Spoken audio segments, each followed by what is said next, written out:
Ton avenir, notre avenir, en tout cas, ça appartient bien sûr à Jésus-Christ, celui-là qui a versé son sang sur la croix pour nous racheter à un grand prix. L'auteur de cette chanson, Ton avenir, est avec moi dans ce studio ce soir. Et sachez également que c'est lui qui occupe la deuxième position du classement 1 du lundi. Il s'appelle Jean-Pierre Adjodi. Allez, JP, ouais voilà, bonsoir. Bonsoir mon frère, comment ça va? Très bien, vous? Ça va par la grâce de Dieu. Très Bonsoir content, à tous les auditeurs aussi. Voilà, très content de vous avoir finalement dans ce studio. Très honoré d'être là. Parce que j'ai plusieurs fois annoncé pour venir nous parler de votre carrière et de cette chanson. Ce fut un sujet de jeûne et prière. Vraiment. Ok, d'accord, je suis très content quand même de vous retrouver.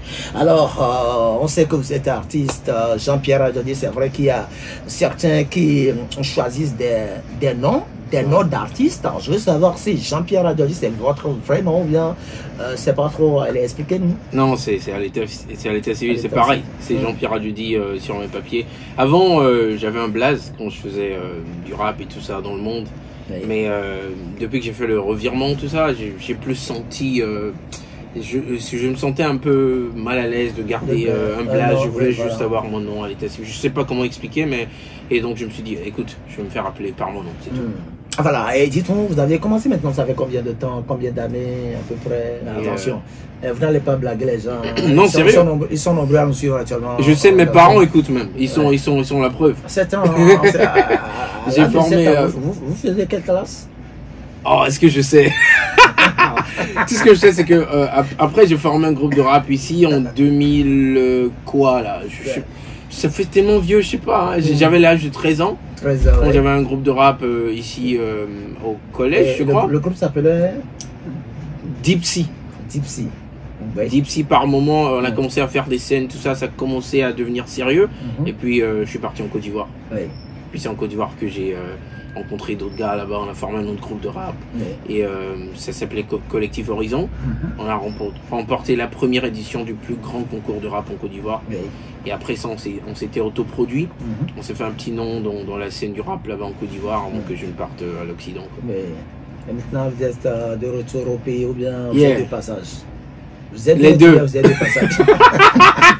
Non, quand moi il faut être quand je pose des questions, essayez de me répondre. Je suis. Vous êtes de passage, vous êtes de retour.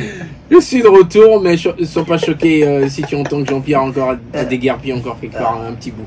Ok, d'accord. L'essentiel, c'est quand même de vous souhaiter une bonne chance pour que vous puissiez quand même réussir votre carrière. La musique, depuis que je suis né, je la consomme à outrance en fait. Et avant que je ne commence mon groupe de rap dont je parlais à l'âge de 13 ans, c'est-à-dire que je consommais la musique grave, mais j'avais très honte de chanter. C'est les amis qui m'ont poussé en fait. On dit non, mais toi, tu as quelque chose. À chaque fois qu'on écrit, tes textes, tes trucs sont... Allez, vas-y, il faut que tu... Et j'ai pris mon courage à deux mains, petit à petit. Comme c'était un groupe, tu sais, quand tu es timide, quand tu n'es pas seul, tu arrives à te faufiler un peu. Et puis petit à petit, je prenais un peu du courage et je devenais un peu plus confiant en ce que je faisais. Jusqu'à ce qu'il y a une fois, mes amis m'ont dit, mais toi, tu chantes. Avant, je rappais, je sais pas, je pouvais chanter en fait. Donc on est parti, on a fait une séance studio, et puis j'ai décidé de chanter un petit truc. Et puis mes amis m'ont dit, à partir de ce jour, tu rappes plus. Je dis, mais pourquoi? Mais toi tu peux chanter comme ça, tu rappes. Nous on rappe parce qu'on peut pas chanter. Mais toi tu peux chanter, t'arrêtes de rapper. Et puis je suis rentré, je doutais encore, j'ai demandé à mon jumeau, j'ai dit, attends, est-ce que c'est vrai ça? Vous êtes jumeau? Ouais, j'ai un frère jumeau. C'est vous à côté ou bien? Non, moi c'est Kosigan, lui c'est Kosivi. Ben ça veut dire quoi? Moi, c'est le ministère en fait. Parce que moi, j'ai envie de voir les vies touchées, transformées, les âmes guéries, tout ça. Donc, moi, je suis pas dans une histoire de ok, on s'amuse. Non, je m'amuse avec la musique parce que ça me coûte beaucoup d'argent. Mais pourquoi je veux faire ça si c'est pour s'amuser? Mais j'ai pas envie de jeter l'argent par la fenêtre, tu vois. Et aussi, j'ai envie que les choses du Seigneur soient des choses de qualité. Parce que notre Seigneur, c'est le roi des rois. Et tout lui appartient. Donc quand on fait quelque chose pour le servir, il faut y mettre du sérieux, il faut mettre de la qualité. En tout cas, tu fais tout ce qui est en ton pouvoir pour mettre la barre à un certain niveau. Voilà, c'est ce que moi j'essaie de faire. Nous allons maintenant parler de cette chanson que vous avez titrée Ton avenir. D'abord, dites-moi, c'est votre premier single solo? Non, c'est quoi, le 1, 2, troisième, quatrième. En premier, j'ai sorti Warriors. Secondo, j'ai sorti L'Éternel a parlé. Tertio, j'ai sorti Parmi nous. Et ça, c'est le quatrième. Voilà, le titre, c'est Ton avenir. Dites-nous quel message vous voulez véhiculer. C'est clair, mais je vais le réitérer. Ton avenir est entre les mains du Seigneur. Tu sais, on a tous des projets à un point finir pour le futur. C'est naturel, c'est humain. Mais il faut comprendre et savoir que si le Seigneur te réveille pas le matin et que tu respires son souffle de vie dans ton corps, tu vas rien voir arriver. Tu seras pas vivant pour voir tes projets se produire. Donc c'est important de se rappeler que c'est le Seigneur qui détient notre avenir.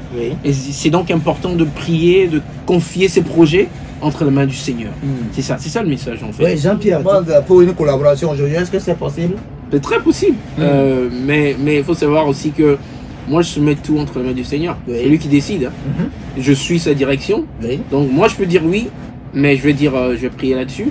Mais si il me dit non, il ne faut pas que les uns et les autres soient choqués. C'est vrai, vous allez faire de la musique mondiale, si je peux le dire. C'est ce que vous dites souvent, non? Alors, si aujourd'hui, ces artistes-là, qui sont toujours dans le monde et qui ne font pas de la musique chrétienne, vous approchez. Voilà, écoute, je m'attendais à cette réponse-là. Je m'attendais à cette réponse-là. Pourquoi? Dites-moi pourquoi. Mais parce que moi, personnellement, le Seigneur ne me permet pas. Il ne me permet même pas d'écouter la musique du monde. Je suis même pas... Ça fait combien? 12 ans, 13 ans que j'ai arrêté d'écouter la musique du monde. J'y arrive pas. Non, vous savez, Jean-Pierre, c'est parce que vous n'avez pas de temps. Non. Je vais te dire quelque chose. Quelque chose s'est passé, on est parti quelque part et puis une personne a joué une musique du monde. Et j'aurais pu lui dire d'arrêter, je l'ai pas fait. Qui vous a même dit que c'est une musique du monde? Pourquoi vous qualifiez cette musique-là? Si tu veux, on peut l'appeler musique païenne, on peut l'appeler musique profane, tout ça, tout ce que tu veux. Voilà. Mais c'est-à-dire que j'ai pas dit à la personne d'arrêter. Quand je suis rentré, le Saint-Esprit m'a réprimandé d'une manière très très forte. Et ça m'a touché. C'était une fête ou bien vous étiez où? J'étais avec quelqu'un, on était en train de causer et puis la personne jouait cette chanson et j'aurais pu lui dire, oh mon frère, arrête de jouer ça. Je l'ai pas fait. Et il m'a dit non, je te fais écouter l'autre. Je l'ai laissé faire en fait. À la maison, ça a chauffé entre moi et le Seigneur. Ah bon? Sérieux. Donc, moi, je ne m'ai pas permis de l'écouter, donc imagine. Moi, je l'ai déjà dit qu'un de ces cas, vous allez nous revenir dans cette émission, nous dire que vous avez reçu l'appel de Dieu, vous êtes, comme vous-même, vous l'avez dit tout de suite, que vous êtes apôtre. Je suis apôtre. Vous deviendrez prophète. Je vais juste dire. Bien, vous attendez très bientôt. Le quai de YouTube. Oui, il y a ça aussi, et comme j'ai dit aussi, organisationnellement parlant, madame doit sortir. Et puis, vous êtes en train de suivre un programme. Voilà, pour ne pas se cogner la tête, tout ça. Ok, d'accord. Maintenant, avant de vous laisser partir, un truc en acapella pour les éditeurs. Oh, oh, oh, oh. Ayame. Oh, dem tole ayame. Oh, oh, oh, oh. Jésus, je te dois ma vie. Sois dépendant sur le Seigneur Jésus qui t'a sauvé des ténèbres, et cependant l'ennemi veut te ramener à ses mensonges. C'est pas le moment, c'est Jésus qui gagne. Sans lui tu ailles grave, ton avenir est dans les mains du Créateur, Amen. Merci beaucoup Jean-Pierre Adjodi. Sachez très bien que c'est lui qui occupe la deuxième position du classement de lundi avec ce morceau. Grâce à vous. Non, c'est pas grâce à moi, c'est grâce aux auditeurs. Voilà, parce que c'est eux qui appellent et qui vous accordent le point. Alors on vous souhaite une bonne chance, plein succès dans votre carrière et on attend impatiemment la sortie de single de Mada, c'est ça? Et Becky Adjodi. Ok, d'accord. Allez, vous allez quand même revenir nous parler de ça aussi dans cette émission et on verra ce que ça va donner. Allez, je vous raccompagne toujours avec ce morceau. Je vais profiter également pour dire bonsoir et merci à votre manager qui s'appelle Médard, salam et la force tranquille. Sans lui dans ma vie, je n'ai pas d'avenir. Sans lui dans la vie, je ne serai point béni. Quand j'étais tout petit, tu m'as dit que tu m'as choisi.